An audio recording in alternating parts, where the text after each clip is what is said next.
Consideration is S-359, the Supreme Court Ethics, Recusal, and Transparency Act, CERT. The past several months have seen a steady stream of news reports highlighting ethical failures by the highest court in the land, the Supreme Court justices appointed by both Republican and Democratic presidents. Justice Clarence Thomas traveled the world on billionaire Harlan Crow's yacht and private jet. Crow bought the home of Justice Thomas's mother and allowed her to continue living there rent-free. He even paid for the education of a relative of Justice Thomas. None of this was included in Justice Thomas's financial disclosures. Justice Samuel Alito took an all-expense-paid luxury fishing trip to Alaska. He traveled there on the private jet of billionaire hedge fund manager Paul Singer. He stayed at a fishing lodge of conservative donor Robin Arkley. Like Justice Thomas, Justice Alito did not disclose any of these receipts. In explaining this, Justice Alito said he did not believe he was required to disclose the private jet travel because he was sitting in a seat that would otherwise have been empty.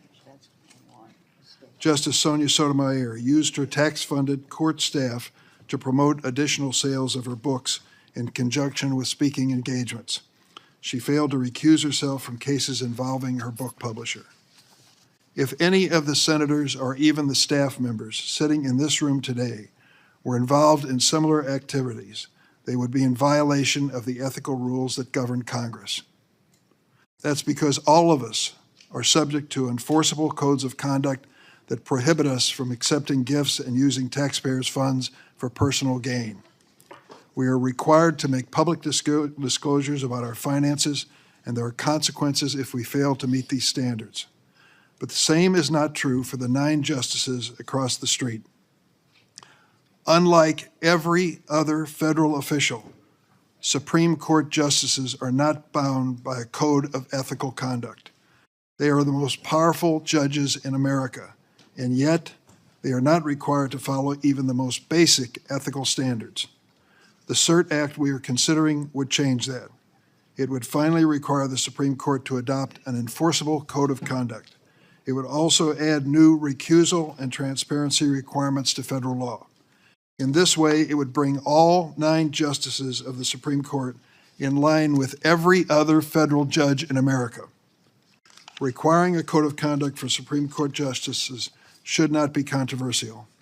Historians and legal scholars from across the political spectrum agree that legislation imposing a code of conduct on the Supreme Court is both necessary and well within Congress's congressional authority.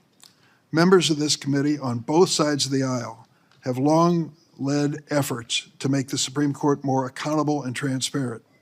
In 2021, our colleague Senator Cornyn, along with our colleague Senator Coons, introduced the Courthouse Ethics and Transparency Act, which required all federal judicial officers, including Supreme Court justices, to file disclosures of certain securities transactions, just like members of Congress.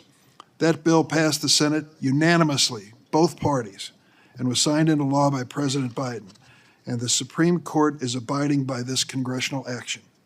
2 years ago, this committee, with the support of 5 Republican senators, favorably reported Cameras in the Courtroom Act, a bipartisan bill that I've long introduced with Senator Grassley, and which would require the Supreme Court to permit television coverage of all sessions of the court with only limited exceptions. Some have suggested that Democrats are pursuing Supreme Court ethics reform to target the court's current right-wing majority. Far from it. The reforms we are proposing would apply in equal force to all justices. And as I mentioned, it was more than 11 years ago and a very different Supreme Court when I first urged the Chief Justice to adopt a binding code of conduct. Unfortunately, he did not accept my suggestion.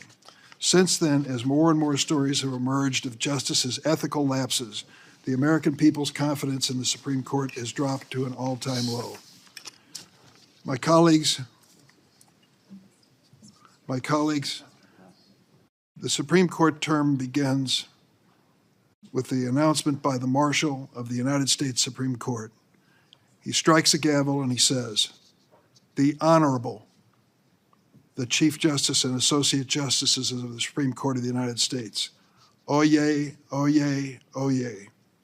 All persons having businesses before the Honorable, the Supreme Court of the United States, are admonished to draw near and give their attention, for the court is now sitting. God save the United States and this honorable court.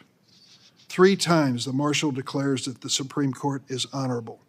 With the enactment of this legislation, our highest court in the land can more rightly make that claim. I now yield to Senator Graham. Thank you, Mr. Chairman.